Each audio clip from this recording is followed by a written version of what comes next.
My philosophy, my approach, and my deeply rooted belief is that we don't have to wish, hope, or believe learning and development makes an impact. There's data to prove it. And so that drives and that guides everything that I do, working across industries, no matter what industry it is. Kevin M. Yates, Learning Measurement Advisor, Learning Measurement Services. Welcome to the LITES podcast. It's leadership in industrial technology, education, and safety, where we interview thought leaders in construction and heavy industries during this exciting time of rapid innovation. I'm Mandy Henry, Communities Manager at ITI, and in this episode, our Pinky Gonzales sat down with Kevin Yates of Learning Measurement Services and Tony Groat of the International Powered Access Federation to discuss how training efficacy is measured and how training can help tell the story of a company. Did you know that there's about $6 trillion spent on annual payroll in the U.S.? So that includes payroll wages, benefits, and bonuses paid to employees. There's another $150 billion spent by U.S. employers on training and development, which represents about 2.5% of total payroll. To evaluate training efficacy, you really need to get the variables right as well as the overall formula. Employers are well aware of the hard costs associated to employee payroll, training courses, and exams. The hidden cost of training that is sometimes overlooked is opportunity cost, or the lost production of an employee while they are in training. Depending on the employee's role and employer industry, the opportunity cost could be 5 to 10 times the employee's pay. For example, in the chemical industry, revenue per employee has been over $800,000 per year, or $385 per hour. That sort of production equates to an opportunity cost of over $6,000 for a 2-day training course. With all of this considered, it's obvious why we want to ensure training works and produces positive returns for the employer and employee. Let's listen to Pinky Gonzales and Kevin Yates talk about how we can determine the efficacy of training. Tell us about Learning Measurement Services, Kevin. Learning Measurement Services, my business is focused on helping organizations answer the question, did training work? And most important, answering those questions with data and analytics as fact-based evidence for learning and development's impact. On your website, right up front, it's very clear that measurement is one of the key focus points of the work that you do. How do you want to unpack that? How do we measure it? What do we measure? What does that mean? Yeah, that's a great question. And the good news is that it is not a complicated answer, and the work is not complicated either. At the end of the day, there are organizations that are spending thousands of dollars and thousands of hours of people's time focused on training and learning and development. And so really the question is, what evidence is there that those efforts are making an impact on the goals that are within an organization and the way in which people are behaving and performing day to day? The other question to answer is whether or not there's a return on the investment. And when I talk about return on investment, I talk about dollar to dollar return on investment. You know, quite often people use return on investment to mean many different things, but when I talk about it, I'm talking about dollar to dollar. So when we take a look at measurement, we're taking a look at the different data points, the different metrics that answer that question. Because at the end of the day, what we want is fact-based evidence for the extent to which learning and development is impacting organization goals and changing people's performance. Do you have any specific examples of how measurement is being used or could be used more effectively? Yeah, absolutely.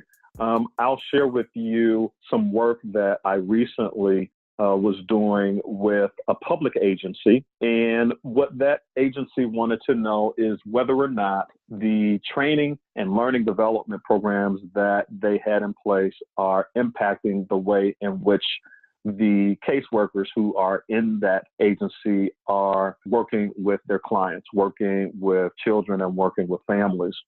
So what we wanted to do is create a chain of evidence that led to the impact of those behaviors on the work that they're actually doing in the field.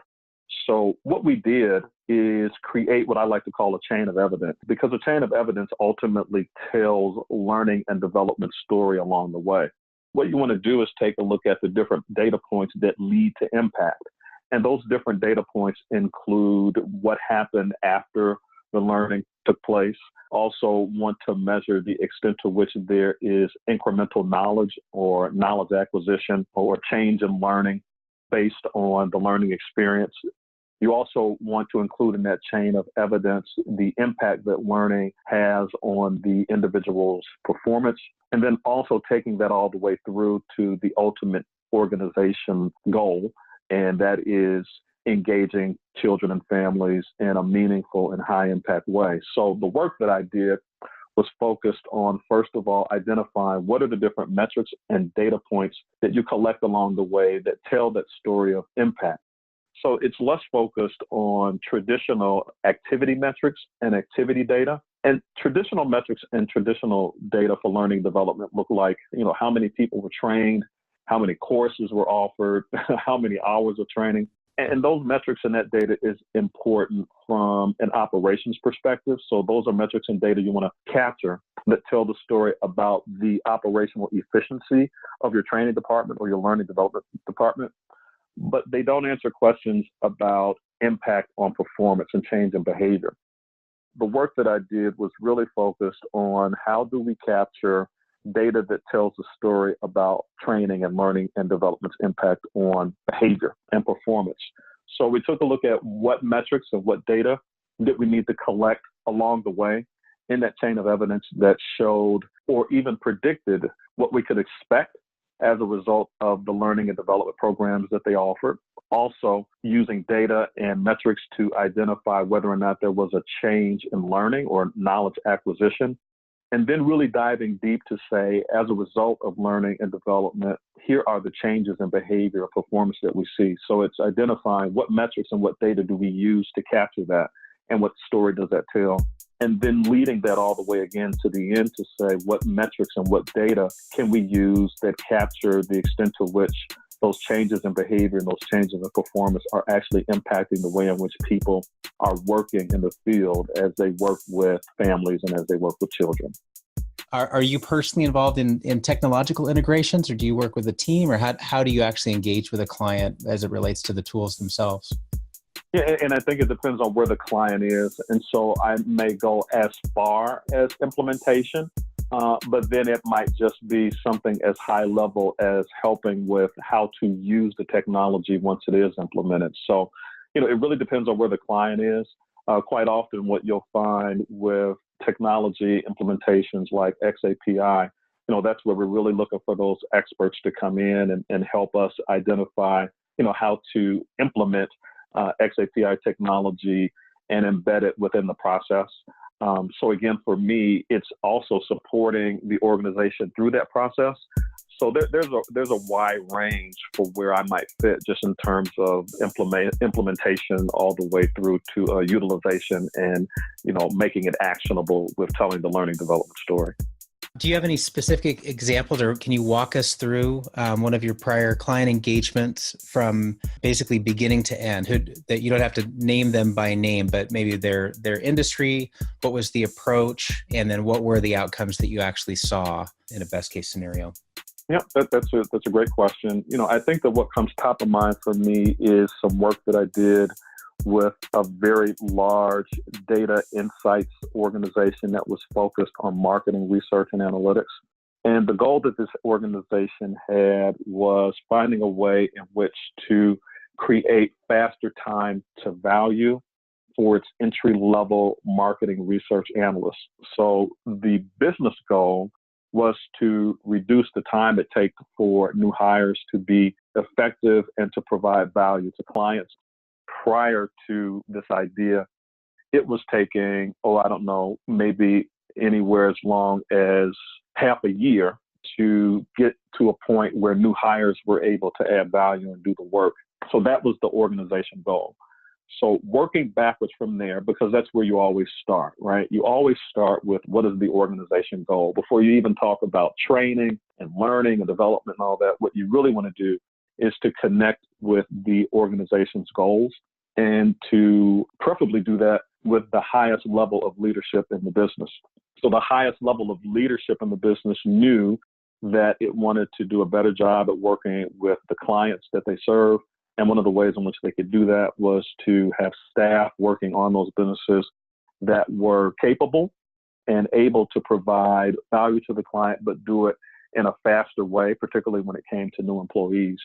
So the process for me was identifying a metric, right? What is the metric that will define success? So we knew that we wanted to reduce the time it took to onboard new hires from 6 months to 3 months, because we wanted to reduce that by 50%. So that was the goal. Reduce the time it takes to onboard new hires by 50%. That was the metric. That was the guiding metric, or the North Star, if you will. So all the work that I did was working backwards from that. So knowing that the time that it took to onboard new hires was the organization goal, and knowing that the metric for success was 50%. So we took a look at what is it that it takes to get to a point where new hires are able to perform in a way that meets organizations' expectations for performance requirements, but do it in a way where, again, it only took about 3 months to do that. So we worked backwards. We identified performance requirements, and then we identified metrics and data against those performance requirements. So we identified how is it that people are expected to work and operate in their roles, and find performance metrics that allowed us to measure that. And then when we had those performance metrics in place, we went back from there to say, what is it that people need to know? What is their level of knowledge that they need to have about the work that they're doing that would ultimately allow them to perform at the level that we've talked about? So then we identified metrics that measure level of knowledge, because those would identify the extent to which people were performing at the required level of knowledge. And then we worked backwards to say, with the learning experience and the learning solutions themselves, what is it that we need to be able to see, and what can we measure that would give us insight into the extent to which we could predict or expect that people would gain the knowledge and acquire the knowledge that we expect. So again, we identified data and metrics that we use to measure the outcomes from the learning experiences and the learning solutions that allowed us to do that. When you talk about measuring, obviously there's the dashboard side of this, the analytics side. In your experience, what are the best ways to do the measurement itself? Is it a written exam? Is it instructor-led? Is it show me that you know? How do people actually demonstrate that knowledge in a program like this? I would say that there is no best way. I would say that there are many ways, and that it really depends on what the performance expectations are and how you realize beyond thinking, hoping, or believing that people are meeting those performance expectations. So here's what I mean by that, Pinky. So, I've seen instances where organizations are using surveys and asking employees themselves about their own performance. So I would say that that's a least best practice because you're asking people to report on their own performance. So there are some biases there. If there are opportunities where you can collect and gather data from observers of a person's performance, then that data is a bit more reliable. And you can do that via survey where they can respond very quickly about their experience with that particular worker. Then that would be a good way to capture reliable and valid data that is real time about a person's performance. The other thing that you probably have often seen when you are in retail, for example, is maybe the person has given you a receipt, and on that receipt, they say that, if you'll just go and answer a few questions about your experience today, then that captures real-time data about performance or that person's performance as well. How does your approach change, if at all? I think philosophically it would probably be the same in any industry, but do you have a different style or methodology for, say, heavy industry than you would for somebody in HR at a software company, for example? I don't have a different style because my philosophy and my approach and what I believe is the same no matter where I'm working or who I'm working with. My philosophy, my approach, and my deeply rooted belief is that we don't have to wish, hope, or believe learning and development makes an impact. There's data to prove it. And so that drives and that guides everything that I do working across industries, no matter what industry it is. What does change, however, is the data that we look at, right? Because the data that you look at in manufacturing might not be the same data as what you look at in healthcare. So really, the only thing that changes is the difference in the kinds of data that you look at. the approach is the same. Can you give us some examples of what it means to tell a story with data? Where is that story told, and in what ways is the story used? Yeah, and there are different stories to tell. So, and it depends on the stakeholder group, because you don't want to tell all people the same story, depending upon where they sit and the vested interest that they have in that story. So here's what I mean by that, Pinky. If I am talking to a senior leader, a C-suite, I am not going to tell a story about how many people we've trained. And I'm not going to tell a story about how many hours of training we've offered. From that C-suite perspective and that executive leader perspective, at the end of the day, the story that they want to hear is, how did learning and development help us reach a goal? Here's a word from our sponsor. I asked Helgi Jacobson, Vice President of Operational Excellence and Innovation at United Rentals, how does the company think about their customers' workforce development challenges? The challenge is that we work in a fast-moving industry with competing priorities. For example, in order to proactively improve the safety of our job sites, we need real-time visibility empowered by a connected job site. Wearables help to solve this problem for the workforce, and that is exactly what we're creating with our partnership with Triax. So how does United Rentals' partnership with Triax work? Stick around to find out. Go to www.ur.com to learn more. That's www.ur.com. Now, back to the show. If it is as realistic as being on the equipment, if we can get to the point where we can objectively make that determination, now you have a game changer. Today, I'm saying it will probably happen before I die, as opposed to over my dead body. Correct. My name is Tony Groat. I work for the International Powered Access Federation, known as IPAF. To gain a heavy industry perspective on training investments and efficacy, Pinky also spoke with Tony Groat of the International Powered Access Federation. One of the focuses of this particular episode is on how to measure the results of your training program, which is one part. What should we train? What would we need to know in order to say we've done a good job with this person? What's that process been like? So obviously it's a committee. You're the chairman. There's been an industry effort, but what have the steps been to get to this point? If somebody discovers something out in the yard and they have an idea, how does better training work its way up through the system to a point where it becomes part of a standard? Well, First, the people who sit on the standards are industry experts to begin with. So we have many, many years of broad experience, and it's a consensus process where we are afforded the ability to have all stakeholders of the industry within the meetings. So we have to have manufacturers there. We have to have dealers who buy the equipment and rent it.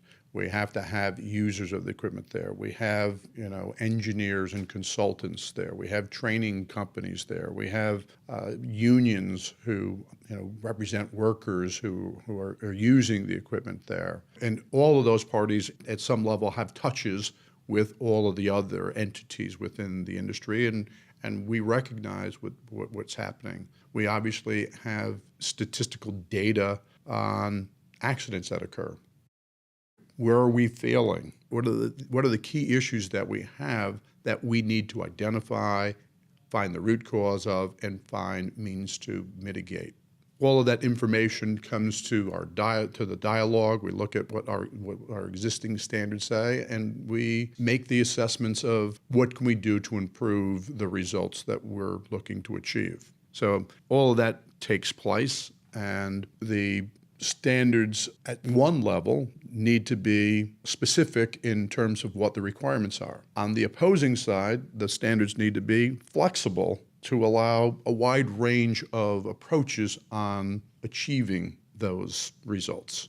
So when we talk about training, a lot of people, well, why don't we say that it should be an 8-hour training, or why isn't it, why can we put some time in it? Well, It's what is the equipment that we're using? What's the complexity of that equipment? What is the experience of the operator who we're training? What is the knowledge base of the job conditions that they're working on? So you have all these variables that need to be put into the equation, and our standards say that we need to get this result, and how you get there is up to you to decide and put into place. All that considered, we still have a very generic approach to the first phase of training. And one of the key issues that I think that the world industry needs to embrace is really the meaning behind training. Training enables one to become qualified. Excellent. I want to dig a little bit more into the technology itself. So somebody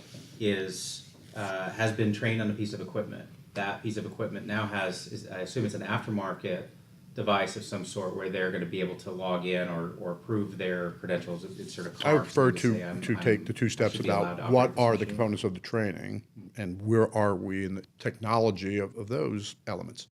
So we have two basic components for aerial lift, mobile elevated work platform operated training. The first one is what we call theory classroom training, historically instructor-led. And now we offer it through an online e-learning portal that can be used in lieu of instructor-led. When the online e-learning came into play and people started using it, they started finding all these great features that added benefit, such as you can schedule your training whenever you want, 24/7, wherever you have access to the internet. On your device. You can do it at your own pace. So if you end up having 5 trainees, one can get done in 2 hours and one may get done in 4 hours, but both of them will get the same exact learning and you will control it. We have 9 modules. A trainee can't jump from module 1 to module 9 and then try to answer the questions at the end. There's a quality that needs to be built into this, because if people think about online training as just watching a PowerPoint presentation, that's not an effective e-learning curriculum. So there's a lot of value. It needs to be interactive, it needs to engage the individual, and it needs to progressively move them forward in the learning process without allowing them to skip and jump and move around. So there's a technology and there's a knowledge to developing effective e-learning that makes that tool an effective tool or an ineffective tool, because I've seen both in the marketplace. The technology that's out there today, you can't walk down the street without bumping into someone because we all have our face into the devices. And it's becoming much more acceptable as a deliverable. So now you end up having this, and now you don't have to worry about the skill base that you have to keep up and the professional development of an instructor. It's like any tool that you have or any experience that you have. If you don't use it, you will lose it.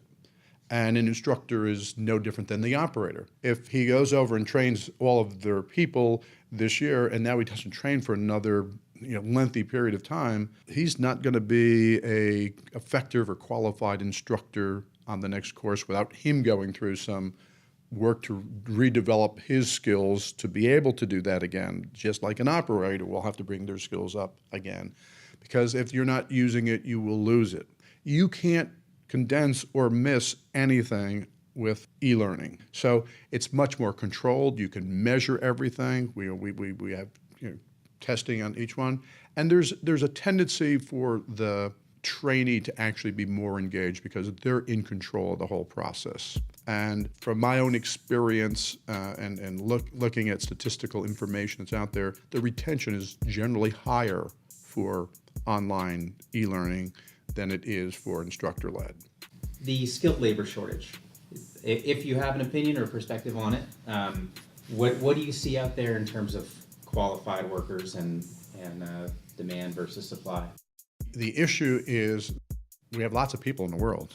So we don't have a shortage of people. We have a shortage of qualified workers, skilled workers to do specific tasks.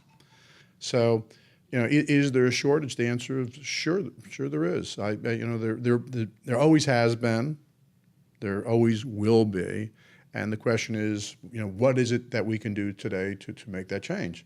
When you think about things that are happening today, it's like, who's not listening to the news every day that goes over and just says, this place is closing, or I live in Schenectady, New York, where General Electric had one of their main facilities. It was their home branch. They had over 50,000 employees in their heyday. They have less than 10,000 there now. Wow.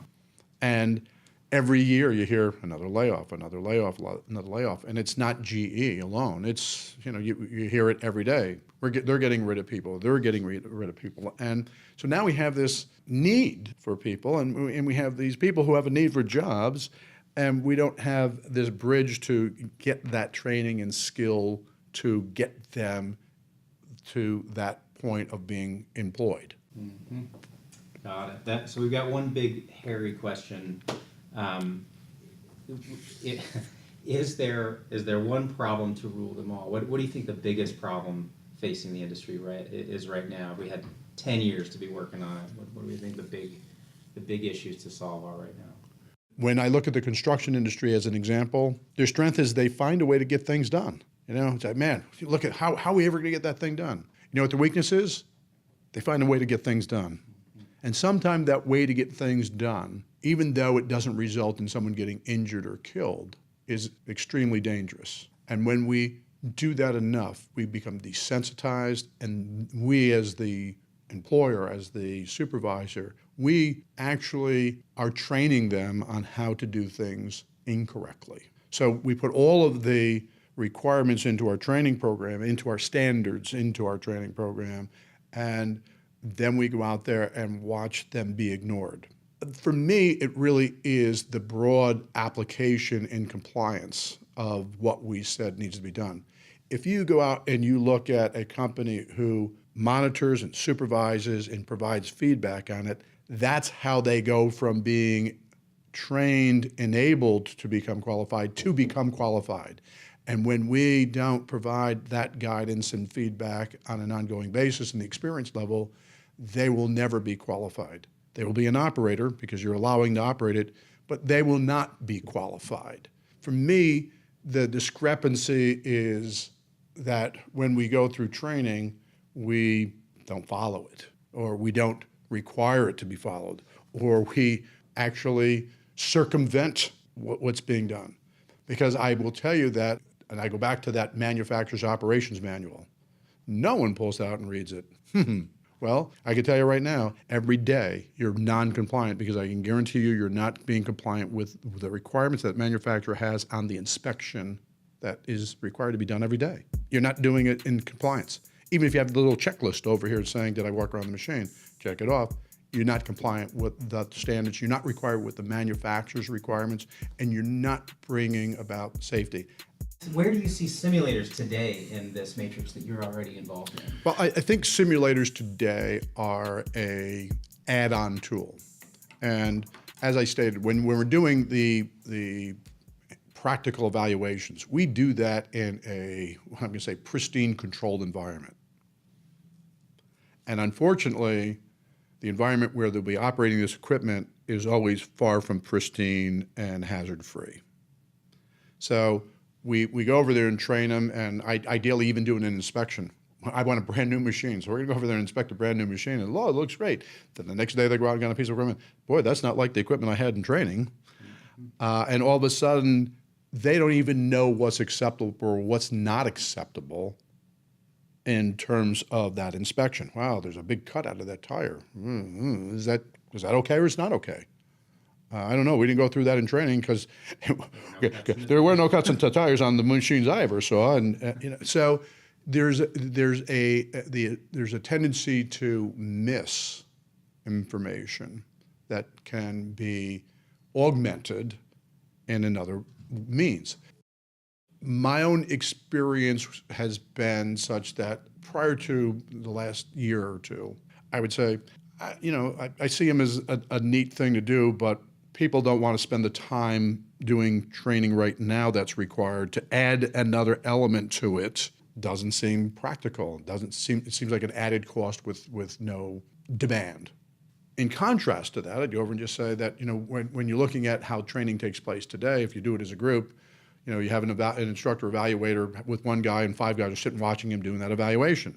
Well, if you could, get them onto a simulator where they can practice before they go in, and you put them in some real risk scenarios that we will never do on the real testing site that we're allowing them in training, now you're going to put them into a different learning experience and different realization of it. They can get more comfortable with the controls before they get onto the real controls. So there are, so I see as the technology improves, the value added to it when we're doing training and how we're doing training is there. And then I'd also go over and say, futuristically, and I don't even know what the time frame is anymore because technology has changed it at such a great pace, that potentially, could I see one day potentially them being used in lieu of actually getting on a piece of equipment? I can see the potential of that happening one day. Let's take a quick break to learn more about our sponsor, United Rentals. Helgi Jacobson, Vice President of Operational Excellence and Innovation at United Rentals, had mentioned their partnership with Triax as a component to solving customers' workforce development challenges. Let's find out more. Triax is a core part of the United Rentals connected job site solution that is focused on safety, compliance, and reporting. Our offering provides real-time visibility of slips, trips, and falls, as well as real-time alerts of near misses and evacuations in the event of unsafe conditions. More and better knowledge enables better decisions. You can learn more about United Rentals and their partnership with Triax by visiting www.ur.com. That's www.ur.com. Now, back to the show. Just feeling that VR itself has gotten to a point where it's getting that close to it, or do you think it's a mindset that has changed, or both? Why? I think it's the technology that will change the mindset. Because today, if we went over and said, hey, I'm going to use it, I'm going to just add that in. So I don't care how great it is, but if it can't take the place of being on the equipment, the real question is, all right, I'm already doing the theory training, I'm already doing this thing. All you're doing is adding more time and cost for me to do training by putting this in here. And I'm not even discounting that that's a value, because I do think that there is value in that, because, again, as I stated, we have this clean environment where we're not giving them that breadth of experience and knowledge that being in certain risk situations will provide them with the real experience that they're going to face when they leave the training course. So there is value today in utilizing the tool. Now, that's me talking as an educator for the safe use of this product. It's me talking as someone who's sitting on standards, trying to develop these. But the real question is, are the users going to go over and say, yeah, I want that? And I think that when we get to the point where that tool can integrate those value added and it can take the place of the machinery, now you really changed the ball game altogether. And I'm not just saying that from a time perspective. The learning that could occur for the reasons I just spoke about is if it is as realistic as being on the equipment. If we can get to the point where we can objectively make that determination, now you have a game changer. And I think about it from the broad even application of it, and the utility of it. Think about today. Okay, it gets light at this time and it's dark at this time, so that's the amount of hours that we have to do our training in. What's the availability of the equipment? I get the equipment that comes in here, I'm not going to let you get on that piece of equipment. It won't pass the inspection. You have this piece of equipment, how that is going to work each and every time. I pull a trailer up and I have a laptop that you can sit and do the theory training, and I have the VR simulator next to it, and you get done with it and you go from here, and I can put you in different scenarios to, maybe even predicated on the type of work that you're going to be exposed to or that you're going to be doing. So you put all those pieces in play, and it's like, wow, That's pretty cool. And you can see people wanting to embrace that and try that. So while gaming is fun, if it's not applicable to learning, and again, in concert with what is required in learning, it's a challenge to see how it will be embraced broadly in all training. But as I'm looking at it today, I just say, wow, it really is difficult to go over there and say, training enables one to become qualified, and we're limiting how much it's enabled them by not putting them into some of those scenarios that we can put them into that are realistic, that they're going to be facing out in the field, that we can't, in good conscience, do with someone who's new and we're trying to train them. So I see tremendous opportunity. I see the development of it just becoming much more robust for the applications that we're thinking about. And while, as I said, 2 years ago, I would say I don't see that this is really going to be embraced widely in the industry. It's a nice thing, but today I'm saying it will probably happen before I die, as opposed to over my dead body. Correct. Good expression. But I think it has a tremendous application. Well, thank you for your time, Tony. We went over, and I'm glad we did. Thank you for the extra. Cool.